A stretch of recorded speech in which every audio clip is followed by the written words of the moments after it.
తెలంగాణలో దసరా పెద్ద పండుగ, ఆంధ్రాల పండుగ సంక్రాంతి, కేరళలో ఓనం, మహారాష్ట్రలో గుడి పడవ, పంజాబ్ లో గురు నానక్ జయంతి.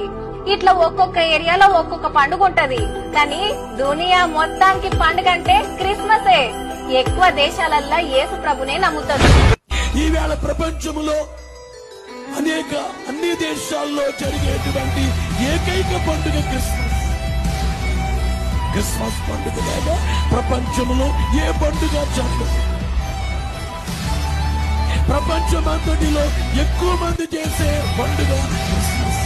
పల్లెయందు క్రిస్మస్, పట్టణమందు క్రిస్మస్, దేశమంతా క్రిస్మస్, లోకమంతా క్రిస్మస్. చిన్నవారి క్రిస్మస్, పెద్దవారి క్రిస్మస్, పేదవారి క్రిస్మస్, గొప్పవారి క్రిస్మస్. క్రిస్మస్ అందరూ అన్ని దేశాల్లో జరిగేటువంటి